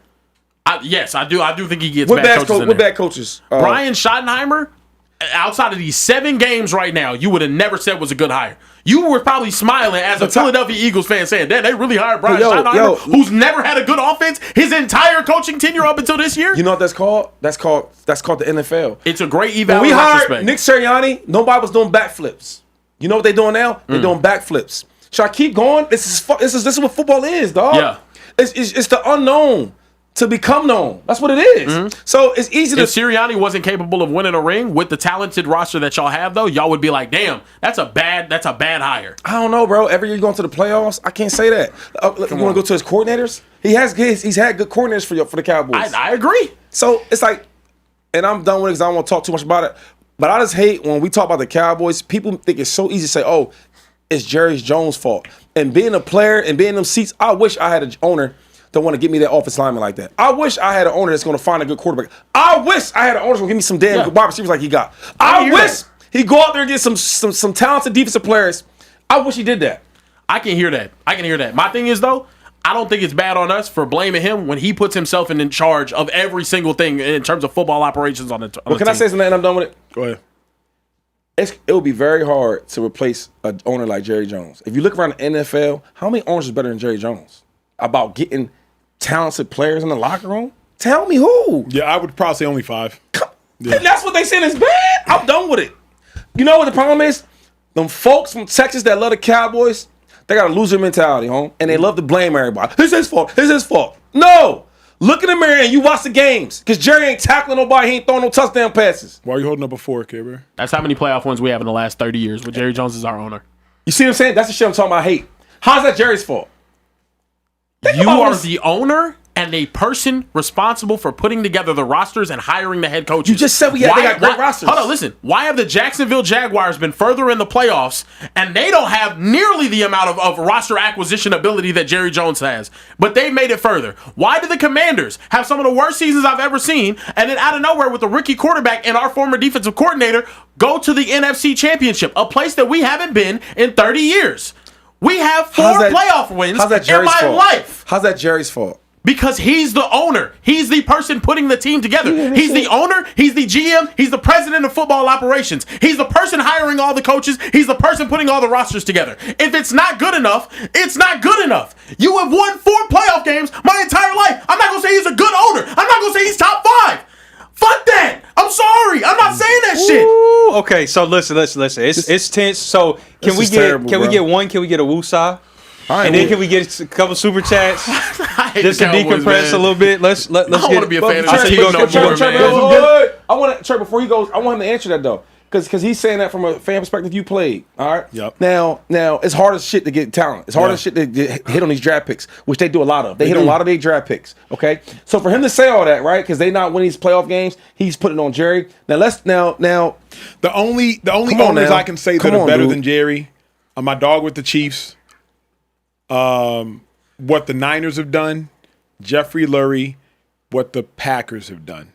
I take what the Lions have done. I would take an 0-16 season to have my team actually go to an NFC championship. But look at all the first rounds they got though. But the problem though is like the problem where your argument stops though, Care Bear, is Dak Prescott has literally kept them from getting. And I didn't want to say that Did because I Tony want to Romo do the same thing? When we had a super talented roster. When he fumbled the snap, or you could say 2014. Tony never had a roster like this like they had over there. Like I think Jerry's responsible for a lot, but Dak Prescott should have beat the Niners one of the 2 years. I agree with that. Or at least beat the Packers. I completely agree with that. You know what I'm saying? We should have beat the Rams. CJ Anderson shouldn't have been out there balling all over us. I agree. But that's Jerry's fault. They be having like 7, 8 freaking all pros. Yeah. I'm good. What's the super chat saying, Trey, bruh? All right. Should we woosah first or just get straight to the super chat? Tiger don't woosah, dog. Okay. Let's keep it going, man. Tiger hits holes in one. Let's keep it going. Go ahead. Wait, was that hoes or holes? King Drewski said, fuck the Cowboys. Y'all defense is worse than Tua, and y'all not making the playoffs. Check their schedule from week 12 to 18 and tell me how much they winning. Emo said, proud of you brothers for keeping the show going from Speak to Speakeasy. Keep it up and stay with it. Hope the channel keeps growing. Could Shedeur get to the Jets? Taller 40 said it's not Jerry Jones' fault. They were 12-5, and Dak was the one slinging picks in back-to-back years. We also got a $20 super chat from Care Bear's favorite, 214 Mr. DFW. Said, my gosh. I walk around the Star in Frisco with my Eagles gear on all the time, and it's nothing but a poop show out here. I see what goes on behind the curtain, and Acho is correct. It's all bells and whistles. Move out of my city and go to crusty-ass Philadelphia. I'm tired of him, man. And then last one, our resident comedian, Tall Up 340, said, Shady, I'm convinced Jerry is out here wearing number 4 throwing these pick sixes, bro. They won't blame Jerry for that. If I could just, please, real quick, how much of this is Jerry's fault? There really is no other owner in the NFL that has made themselves the equivalent to being the face of the franchise, like Jerry Jones. Mm-hmm. So maybe there is some like extra harsh criticism of him, but he's done it to himself, honestly. Yeah. He's made himself synonymous and interchangeable with the Dallas Cowboys. No other owner does that. Mm-hmm. So how much credit does he really deserve is really on him. The only last thing I'll say, we've all said our last things, is Jerry's the only constant. Yeah. That's why you got to give a lot to Jerry. Yep. Dak has come, Dak is gone. Tony Romo, he's been there, Tony's gone. DeMarcus, Micah Parsons, Trayvon Diggs, everybody's come and gone through the building. Jerry has stayed the same, and the 4 wins have stayed the same. So that's the only reason, like, Buck, to me, has to stop a lot with Jerry. Care Bear, what else on the menu, bro? Yeah, nah, it is what it is. Let's talk about a team that I would love to bandwagon, the Kansas City Chiefs. They play the Bills this Sunday in a matchup we cannot wait to see. A preview of the AFC Championship that we all know is coming. The Bills have beat the Chiefs 4 times in a row during regular season games. The playoff games have not got those done. Yeah. Fellas, can Allen afford to lose to Mahomes in the regular season? Let's go ahead and preview in the playoffs again. What do we have to say about Josh Allen moving forward? He can't afford to lose to Pat. If Josh loses to Pat in the regular season, we know Josh is going to lose to Pat in the postseason. Whether the Bills win on Sunday is irrelevant. If the Bills lose on Sunday, it means everything. Bills win on Sunday, they always win in the regular season. So winning on Sunday don't mean nothing because that still means you're probably going to lose in the postseason. But if you lose in the regular season, you for sure going to lose in the postseason because you always lose in the postseason. You're 0-4 versus Pat in the postseason. I believe you're 4-1 in the regular season. So with all due respect, I don't care if the Bills win on Sunday. I only care if the Bills lose on Sunday. I also care if the Bills lose on Sunday because in the last 4 weeks of the season, the Bills look way worse than the Chiefs. Not just how you've beaten or lost to teams, but who you've beaten and who you've lost to. Patrick Mahomes and the Chiefs look like they're ascending right now. Rashee Rice, Xavier Worthy, Travis Kelce's played 3 relatively good games in a row. Running back room is starting to look good. Isaiah Pacheco, he's at least doing a little something, 50 yards rushing. So I don't care if the Bills win. I only care, Shady, if the Bills lose. They better not lose. Yeah, that's a good point. I'm more like, I'm not even worried about this game. Because eventually they're going to see each other in the playoffs, and that's when it matters most. Alcho just said it best. But somehow, in some way, the Bills always beats the Chiefs. And in the playoffs, it don't matter if the Chiefs always wins. I remember last time that the Josh beat the Chiefs in Buffalo. And after the game, Pat said, hey, great game, bro. Congratulations. He said, yo, but I'll see you in the playoffs. You remember that? Yeah. In the middle of the field? Yeah. Oh, yeah. And he did. And he seen him and he beat him. So I don't really care about this game. I'm waiting for the playoffs. Where you at with it? I think the Chiefs desperately need this game. I think the AFC West is now turning into one of the more competitive divisions, with the Chargers looking like they've been back the past couple of weeks. The Broncos looking like an amazing, extremely talented defense and solid team. They started off the season bad, and they have to continue working forward. The Chiefs, I think they should take this game. I think the Bills have looked good the past couple of weeks, but we've seen the weaknesses in both of these teams. The Chiefs, since getting healthy, have been a dominant force. And in terms of Allen and the playoffs, to me, you're unfortunate to be in the same era as Patrick Mahomes and Andy Reid. Unfortunately, I wouldn't say that it means nothing if they win, because I do think it's a confidence booster for the season regardless. But come playoff time, I've watched McDermott get outcoached by Andy Reid over and over so many times. But here's why Josh Allen has to win. Because at least, Shady, Josh Allen's regular season wins allow some people to, for a moment, believe Josh is better than Pat. Yeah. Because when he wins in the regular season, that at least gives you something to cling on to. You can't cling on to nothing else. You can't cling on to nothing in the postseason. Postseason, Pat always wins. Can't cling on to Super Bowls. Can't cling on to Super Bowl MVPs. So you can at least cling on to Josh Allen's regular season wins over Pat. Now you can cling on to Josh Allen winning MVP last year. But if Josh Allen is losing in the regular season and he's losing in the postseason, you're losing Super Bowl MVPs, you're losing AFC Championship games, then what the hell can Josh say that he can do better than Pat? You can't even brag about regular season wins. Damn. You feel me? Yeah. So that's why, to me, Josh, the only chance you have to continue to claim equality to Patrick Mahomes, to anybody who's willing to listen, is by beating him in the regular season. Is this unfair for Josh Allen's overall legacy? Because I genuinely think it's now tough. You're getting somewhere. Yeah, Josh Allen hoops. He goes crazy in some of these games. In multiple of these games, you can be honest, he probably outplayed Pat. Yeah. He scored that 13-second game. He scores with 13 seconds left in the game, has a clutch last-minute drive, and he ends up losing, and it's like, oh, well, Josh Allen lost to Patrick Mahomes again. What does this mean for Allen's legacy if he can't get over that hump and beat Patrick Mahomes? I fear, Shady, that he would almost fall into anonymity as the game of football continues to progress. If he never wins a Super Bowl and never gets to a Super Bowl, he was a really talented quarterback. He's Cam Newton deluxe. He's a Hall of Famer, though. Baron Cam. That's what I'm saying. He a Hall of Famer. Definitely is he Dan Marino, but a more heartbreaking version of? Is he Phillip Rivers, but more consistent? He's he gonna get. We've never seen anything like this before. You think Pat gonna get? Pat can't. The thing is, you say Pat can't win them all, but he's been to nothing but AFC championships his entire career. That's true. But if Josh don't win a Super Bowl, respectfully, it's just going to be hard in this era to just. He's a Hall of Famer, not by talent. Talent he obviously is, but if he doesn't win a Super Bowl, guys like Matthew Stafford have to go first. They have to. Well, he's gonna have numbers though. He's gonna have. He's gonna have all pros. He's gonna have the MVPs. He's gonna have 2 more MVPs probably. Josh. He'll have stats. I mean, that's like every. I think he's gonna be a top 5 passer by the time it's all said and done. 4 or 5 years straight, 40-some touchdowns. But do y'all not? And these ain't touched. These is real. But what about Super Bowls and Super Bowl MVPs? If now there's longer lines. I'm not going to say that Russ has to get in first, but this dude's with Super Bowls now. I'm lost real quick. Hold up. Yes, sir. Hold up. Yes, sir. Because Dan Marino don't have no Super Bowls. Correct. And he went to Pitt. But he got MVP. Yeah. And he got numbers. Yeah, Super Bowl appearance, though. Super Bowl appearance. But we said win, right? Okay, so he going to Hall of Fame early, quick, boom. Not even thought.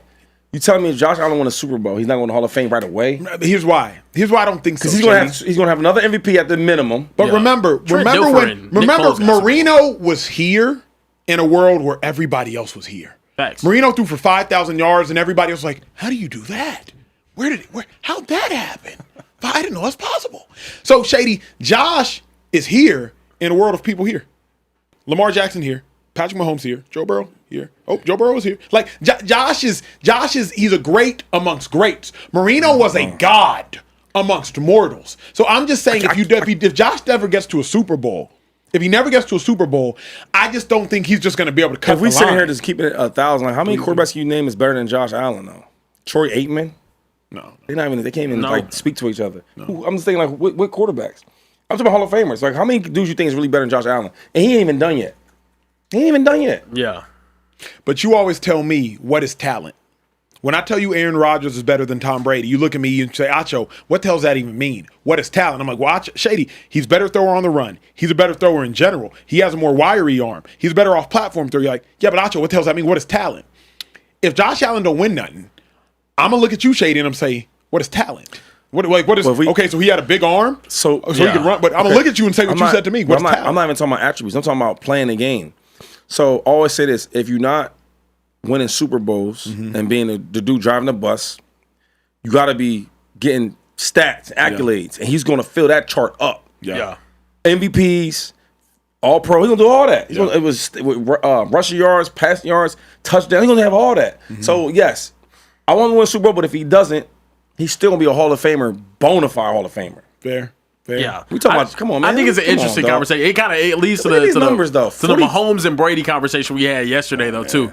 If Patrick Mahomes over Josh Allen's entire career single-handedly keeps that dude from going to a Super Bowl, that's one of the greatest accomplishments in sports history. In my opinion. That's crazy. But yeah, when you look at Josh Allen's stats, he's got 4 All-Pros at this point, got an MVP. He's already almost to the Hall of Fame like level resume that you want to see. Would you say that Kurt Warner's a Hall of Famer? He got a Super Bowl. Yeah, he got a Super Bowl and two. Yeah, no, I'm saying and an MVP. He has 2 MVPs. He has 2 MVPs. Nice. So the thing is, like, I think by the end of his career, all he has to do in your book is get to a Super Bowl. Is that what you're saying? Truth be told, like at least get there. When the AFC's so tough, man. Like you can't let Pat own you your whole career. That's crazy. But I'm saying he own everybody though. Who don't he own? At least Burrow snuck one in. Let me get one. Let me get one real quick. I mean, I hear you. And the Bills lost how many Super Bowls in a row? 3, 4? Back in the 90s, I think they lost 4 in a row. So being a Bills just getting there, crazy, bro. That's gonna set Bills Mafia on fire. They're gonna be happy just to be there. Yeah, of course they want to win, but it's not gonna, you ever hear Bills fans talk about them Super Bowl appearances? Man, well then I'll say this: they better be happy they got there at least, because y'all history dictates that. Yeah, it's not looking good. They don't want to make it there and lose another one though. They really don't. They really don't. Moving forward, we got to talk about some basketball, fellas. For the first time in franchise history, what happened? The San Antonio Spurs are 5-0. I cannot believe this is a real stat. What? For the first time, the same team with Tim Duncan and all of them. Steve Parker, them dudes? Yeah. Tony Parker and Manu Ginobili. They're 5-0 for the first time. How? And it is because of one Victor 18. Wembanyama tonight. 27 points, 18 rebounds, 6 assists, and 5 blocks. Fellas, will Wemby run away with the MVP award this year? Absolutely. If Wembanyama stays healthy enough to play the minimum criteria of games, absolutely. Y'all know me. I live and die by Giannis Antetokounmpo, Nigerian cat. Y'all know what it is. But what Victor Wembanyama can do on the stat sheet is unparalleled. And what he's already done to an organization that probably is the best organization since the turn of the century in 2000, historically speaking, when you talk about 5 chips every other year, what he's already done having started 5-0 for an organization that never has, bro, they're going to have the wins.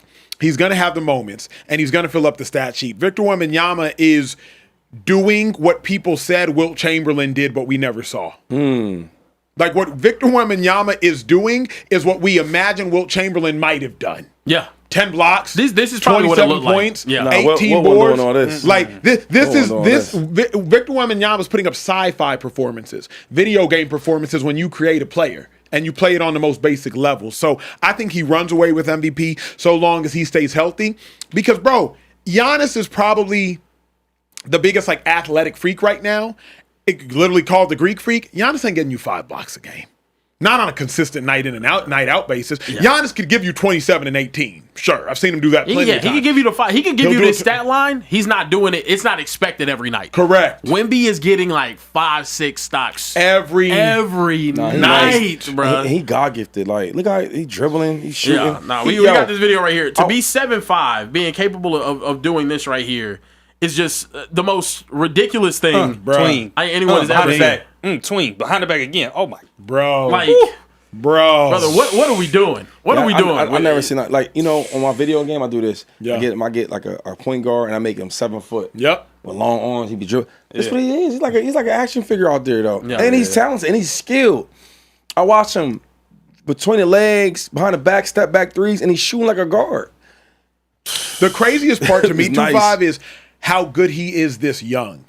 Remember, Giannis didn't get good like this until I think it was maybe year 5, year 6. Even Steph Curry, as great as Steph Curry is, Steph didn't get like Steph Shady until, correct me if I'm wrong, maybe like after his second contract. Yeah, like 5, 6, 7. Like Victor is this good. Wemby is this good.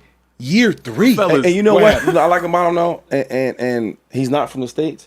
He got that dog like he's from the States. Yeah. You know what I'm saying? Yeah. I was watching him when he was crying when they lost in the Olympics, and he wanted to win so bad. I'm like, you don't see that with young dudes. Yeah. You had 30 points, you had 15 rebounds. You should be, you know what I mean? You're not Superman. He was pissed. I said, he's going to be special because of stuff like that. Yeah. The craziest thing about Wemby is you're seeing him get better. And that, like, you forget with all of the expectations and whatnot he has, he's 21 years old right now. Yeah, baby. And through 5 games this season, Baby. I'm going to read you his stat line on the season. He is averaging 31 points, 13.8 rebounds, 2.8 assists, 4.8 blocks, and 1.5 steals. If he makes, and I'm being dead serious, if he plays for the next 10 years and he just makes it through those seasons, healthy enough to be able to contend for the Defensive Player of the Year, he is going to dog walk everyone else in that competition, no matter what. He should have won it his rookie season if it wasn't for Rudy Gobert being on a Minnesota Timberwolves team that overachieved and went crazy and had, I think it was the 2 seed in the playoffs that year. This is, quite honestly, one of the freakiest talents we have ever seen in basketball history. And it's just, is he not the most athletically gifted player we've ever seen in history? Wow. And truth be told, he should be. Right? Yeah. Modern advancement, modern technology, human advancements. Like, it should be no surprise that the most athletic player we've ever seen in basketball is currently playing. Like, there's a reason Usain Bolt was Usain Bolt. Yeah. Right. All records that have been broken that are legal records within most sports where you can easily quantify a record, they've fallen in the last 20 years. We are seeing the best athletes ever right now. When you talk about natural God-gifted ability and talent and athleticism, there's no comparison to what Wemby can do. We've never seen that. Like I said, 7'5", you're just not going to see 7'5" that often. But that's the best. That's the best part about it. Is the best thing about Wemby is that he can't be duplicated. When Curry came into the league and he started taking logo threes and shooting the ball from half court, all you see in AAU basketball and Little League is kids wanting to shoot from half court, wanted to replicate Steph Curry, wanted to do exactly what he did. I want to be. Are they going to buy his shoes? Nobody bought Under Armour before Steph Curry. Nobody even thought about Under Armour before Steph Curry. You can't make a 7'5". You can't make a child 7'5". Yeah. Your child can go out there and shoot logo threes, shoot from the half court line. Your child can't be 7'5" and handle the ball like a guard. They got surgery. So I love that. That's crazy. But I love that's the best thing about Wemby's game, and that's why I think it's still in good hands. It's in good shape. Because I hate the brand of basketball that Steph Curry modeled for the kids. It's just not a good brand. It's good for him. It's good for the league, but it's not good for the youth. And because you're just not going to be Steph Curry, and you can't be Wemby. So I think it's great. Is it possible for Wemby to end up as the best ever? Is it even possible? Yes. We talked about this with Perk, right? Given what his situation is right now with the San Antonio Spurs, they're young and they're extremely talented on both sides of the court. Stephon Castle, incredible. Dylan Harper, incredible.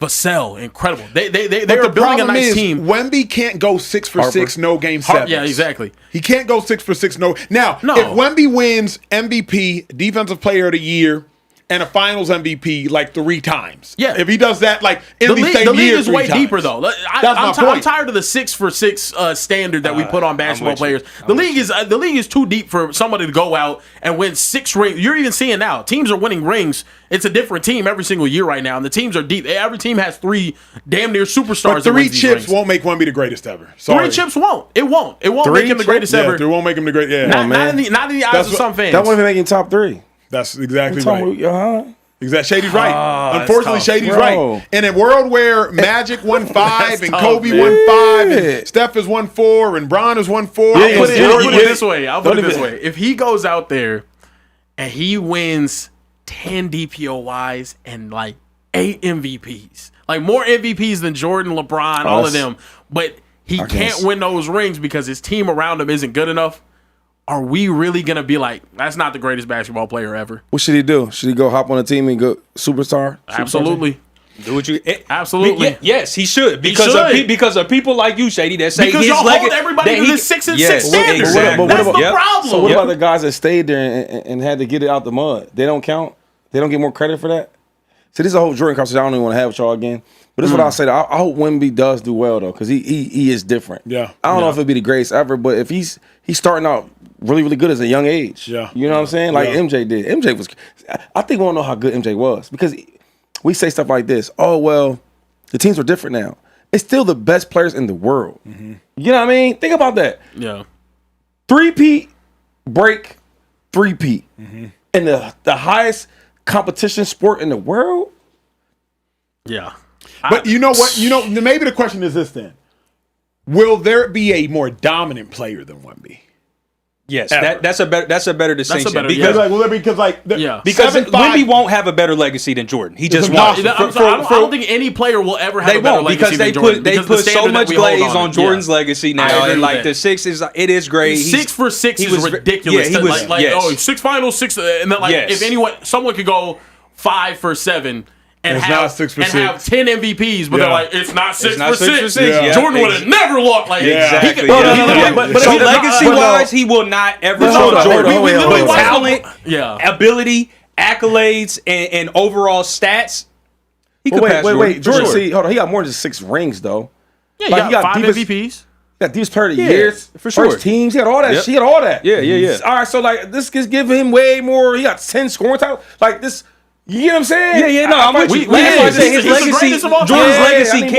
His legacy can't really be touched because he has championships and the personal accolades. That's what I'm with you. Because I felt the disrespect was in the room a little bit. There's nobody that's going to be able to tell you that Michael Jordan isn't the greatest basketball player of all time. That's not it. Oh, so you believe that? I believe he's I believe it. They're both. I believe you can't compare eras. That's what I've said time and time again. Can we do this though? You said the most dominant. I don't know though. If he could be the most dominant. I'm going to keep it a minute. Because Jordan was dominant. Yo, Wilt Chamberlain was dominant. Shaq was, that's the Shaq one. But Wilt was yo, hold on, man. Wilt was averaging like 40 points and 25 rebounds. I know. Yeah. Basketball has been around for 20 years. That don't matter though. But here's what's crazy though. Like, you play the game. Like people were just being able to start playing basketball though. You're right. There was like 6'5" white dudes talking about this is a white man's sport. It was tough. I know, but you play the sport. We talking about the pros. It was still. I can't. It's hard for me to. I respect the OGs of the game, the Jerry West, the Bob Cousy's, the Bill Russell. I respect those guys, but they can't be compared to anybody. In retrospect, we gonna look back at it and say that like talking about all of these greats were near the beginning of the game. Do you know how disrespectful that sounds, though, bro? Wilt would have been great today. He would have been great. He transcends eras, but he would not have been the dominant player that he was. Listen, what I'm telling you though, it's crazy disrespect. That's why was it Jerry West that came at JJ Redick? Yeah. That's why he talked so bad to JJ Redick. Like, how dare you speak like that about a Hall of Famer? Because he played in a different era than you. You couldn't even touch him with a 10-foot pole. And give me a time machine. You know what I'm saying? So JJ Redick will bust their ass. I don't know about that. But in his time, I don't know what he did. But I know in your time, you was just okay. Mm-hmm. You know what I'm saying? We gotta start disrespecting. Like I'm not super crazy big on Jim Brown. But I'm not gonna disrespect him because he did that. Yeah. It's hard for somebody that didn't do it tell you that. Yeah. So and you my man, so I'm helping you out. But we can't do that. That's crazy. Okay. So answer this. Will Wilt be the Wilt in 2025 that he was in the 60s, 70s? He can't be. Like, do you think he puts do you think he grabs 52 rebounds in a game in 2025? Do you think he averages 48.5 minutes with this pace of basketball in 2025? 100 for a whole season. See, but do you think he puts up 100 points in 2025? No. So the nuance to the conversation is this, though, bro. Okay, So his training would be different. Yep. His damn shoes would be different. Sure. Everything. You know what I mean? But Shady, he not putting up 100. But the most important thing is his level of competition would be so much better. How can you say that, though? That's it. Because now they probably call him more fouls. Now the shit's probably way super softer than he's used to. Because nobody's putting up 100 points. I mean, Kobe had 81. That's a far cry from 100. That's another 20%. Keep in mind.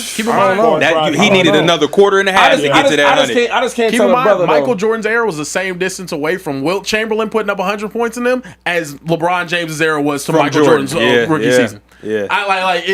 It's crazy, man. I think basketball has evolved so much, and then also when you look at it, nobody, in terms of the Wemby conversation of the dominance, nobody, and I mean this so truthfully, we will never see a basketball player more dominant over his peers than Michael Jordan ever again in the history of basketball. Given the fact that Michael Jordan was so transcendental in how skilled he was, how athletic he was, how great he was compared to his peers, it was ridiculous. It's night and day. You watch him from the moment he got in the league. Everybody else. I watched, bro, I told you, I went back and watched every single Michael Jordan playoff game. I watched him on the same floor with Kevin McHale, with Robert Parrish, with Danny Ainge and Larry Bird and those Celtics. It was clear why Larry Bird after the game was like, that was Black Jesus out there on the court. I literally felt like I saw God. Yeah, he was so much better than everybody else. So we'll never see that again. So when he played guys like Portland, though, and Clyde Drexler, he was pretty athletic. Clyde and Terry, they were good. Were they close? They got closer the later on in his career. But if you literally watch it, he went from averaging, he was shooting 50% from the field, dropping 37 a game. Towards the end of his career, not because of athleticism fall off. Even that first three-piece, everybody else got better because of how good he was. This is crazy. I just hope that one day when people see the way I played the game and it's 50 years, like, oh, man, that was just regular. You know how disrespectful that sound, though? That's crazy, though. I can't do that. I'm sorry. I wouldn't say he'd be regular. He'd be great. I can't take credit for something what they did. That's crazy. That's crazy, though. Greatness looks different. Imagine. And then we can't do none of the shit they talking about. But we saying what. I hear your argument though, because it is, we can't go back and say, oh, he's not as great, like, because he can't control when he was born and what era he played in. And it's not even you, because JJ Redick did. And when he said it blew me up. I'm like, yo, you just okay. How can you talk about a Hall of Fame dude? Because the time is different. That's crazy disrespectful. Like in sports, I know we all fans and all this shit. I know that, but in sports, bro, you gotta actually put the shoes on, put the cleats on, go out there and play the game. Yeah. We separate with these mics and you could just talk.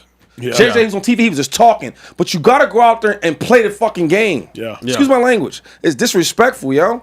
It's all type of shit. You be hurt, you be injured, and you know what? Y'all won't know that. You won't know that, I won't know that. But Mike probably been hurt with the things, and I'm gonna keep playing. It's crazy to say stuff like that, because it's like it takes away from what they did. It's crazy. Like, sports is so hard, you go through the mental stuff, the work ethic, all that stuff matters. And y'all like dismissing like it don't matter. Because of the time difference? It matters. Come on, dog. And we can't even do it. That's another thing. I hate when people say shit that they can't do. JJ said, you can't do nothing that them dudes do better than the Hall of Famers.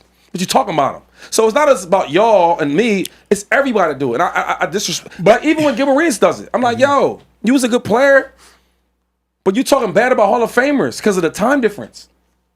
You know how hard it is to be a Hall of Famer? Let me ask you this, though. That's crazy to me. Is it that they couldn't do it, or is it that JJ's not giving enough respect to like how they did it when they did it? Because JJ's looking around and looking at them point guards, Pistol Pete, and like, bruh, you didn't even use your right hand. You know, he's looking at Maravich. It's a skill thing. You know what I mean? He's like, and JJ's like, bruh, I was a two guard that had better handles than you, and you were considered the best one guard when you was running. Yep. And I think Shady, they're looking at it like, bruh, I could have done what you did, not realizing, could you have done what they did with limited resources, with limited expertise, with limited basketball, with limited shoes, with limited all that. The coaches and all that. Correct. Look at Jim Brown, they say he's one of the greatest of all time. I watch his tape, I see it. No matter how I feel about his tape, I'm never going to disrespect him. He was a great in his time. Yeah, I'm not like impressed. You same size your lineman and all that. I get it. I understand it. But the times were different. You get what I'm saying? The teams wasn't as good. So you played on better teams. You got better training. You got better coaching. You got better cleats. You got better all that stuff. He'll be better. I can't disrespect the greats because they did it before us. That shit is just, it blows my mind because you basically diminishing something that somebody did great. Yeah, we can't diminish the past. Like the past is Y'all the past. been doing it for a whole 2 hours. Yeah, no, I haven't been. I said MJ the greatest. I hear you. But look, we got to wrap things up. It's time for last call. We got to get up out of here, out of this bar. Fellas, what a show. What a show. Good conversation. I got some super chats. Yeah. Let me get the super chats. Yeah, because y'all got me drinking. Y'all just saying anything. Shady's tight right now. I ain't gonna lie. He ain't that good. Yeah, he can't do shit. Oh, man. Care Bear, I got one from you. I got one for you. Jose Guillen said, settle a debate here. Who's the bigger postseason choker, James Harden or Clayton Kershaw? That's a great question. Kershaw. It's not even close for you. Aaron Judge. That's my answer. Hold it now. James, hold on. Here was we go. Who was it? The two? James Harden or Clayton Kershaw? Yeah, answer that question. No. I just don't like the inclusion of Clayton Kershaw. But if it's those two, James Harden, by far. Yeah. James Harden, by far, is a way bigger player. James, he'll choke and go to the club. Also, actually, let me add on to this. Yeah, bro, talk. He'll play terrible, losing shit the game and all that, lose everybody's ticket and go to the club. And then be in Magic City Park. Hold on. Let me tell you this though, too. I saw, I forgot who it was. It was like DeMarcus Cousins or someone was going up talking about Luka and James Harden. And like, oh, why do we respect one and they play the same? James Harden, in the playoffs, down. Yeah. Luka Doncic in the playoffs, carrying, crazy, rises to the occasion, time and time again. That's the difference between the two. But yeah, I'm going with James Harden. Jonathan Henry says Shedeur should not start, not because he can't play. Kevin will sabotage him. I do not trust the Browns with Kevin as a head coach. Same like Sean. That's essentially what I was getting to the other day with you, Shady. Like, do you trust that they're going to set him up for success or failure? Jonathan Henry pretty much said the same thing. We did with every day. Joe, I hadn't heard this. Said, these rumors got me feeling like it's Christmas Eve. Please let me know if it's serious that Howie's offering 3 first-rounders for Myles Garrett. Am I freaking out for nothing? Go Birds. You freaking out for nothing. Okay, cool. Rude Boy 217 said said 2-5, 2-time champ. What's your thoughts on AJ in the 2026 second round for TJ Watt? Salaries are close and both sides win. Maybe make another trade for another wideout who's consistent but not a star. Y'all want TJ Watt? That's word on the street. I couldn't find him the last couple games. I couldn't really find him. Did y'all find him? Have you seen him? I didn't even see him. Not lately. I love him though, but I ain't. For that money? Nah, I'll keep AJ Brown. Okay, bet. I got Philly J, $20 super chat says, Shady, can you shout out my son Major and his team, the Hopkins Bobcats? They are 8-0 heading into the first game of the playoffs. Hopkins Bobcats. Y'all do y'all thing, man. Y'all hold us down. You know how we do it. Fly was fly. We defended champs. Now y'all got to become champs. Let's get it. And then the last thing I got for you, Shady, Josiah, the one that's been beaming us. Yeah, he been beaming us up all night with the super chats. Wanted you to answer a question that we asked TJ, Acho, and Care Bear last night. He said that it is not my baby. That one a question? It's crazy. That one a question? Yeah, it's Tiger. Good timing, Ethan. He said, no. So real quick, he said Kaepernick basically started the dual threat. He was kind of the prototype. Not started it. But he was a great dual threat quarterback, and then Cam Newton came in and became the prototype of a dual threat quarterback. What are your thoughts on that? Wait, Kaepernick was never great ever. Oh, yeah, Kaepernick was great. Shading out of Kaepernick. No, I'm not. No, but you said great. See these words y'all use. Great. See what you did? Yeah, I'm sorry. He said Vic was the blueprint. Cap was the prototype, and then Cam became like the generational, and now Lamar is like the next level of that. Yeah. He's the epitome of a dual threat quarterback. You got to agree with the Lamar take. I know you agree with Lamar, but you're not rocking with the Cap. Lamar's better than all them guys. I think playing with Vic, playing against Cam Newton. Yep. None of them could touch Lamar Jackson. He's better than them all in all categories. Yeah. Dual threat? They not even close. Josiah, there you have it. No, yeah. We also got one from Philly J. Did you read that one? Yeah, I got the Philly J one. That was the shout out to son Major. Yeah. I was about to say. I just want to make sure he got the shout out as well. And we got one last good one. It's easy to say the first computer is not as good as the current ones, but do you think Albert Einstein isn't as smart as current genius? Yeah. Shady is right. Yeah. I think that's a great way to put it. That's a great way to end the show. Giving respect to the OGs out there. That's a good way to put it. Ladies and gentlemen, for Care Bear, for LaShawn Shady McCoy, for Emmanuel Acho, Tiger. Bro, sorry, my fault. For Care Bear, for Tiger here. For Emmanuel Acho, Social Trey, and everyone in the back, make some noise in the back. Make sure you guys drop that like, hit that subscribe button, and also hit the bell button to be notified when we go live next. We'll be back Sunday night after Sunday Night Football. You know what we do. This is the Speakeasy. We'll see you guys next time. Peace. Shady, how many hole-in-ones you hitting this weekend?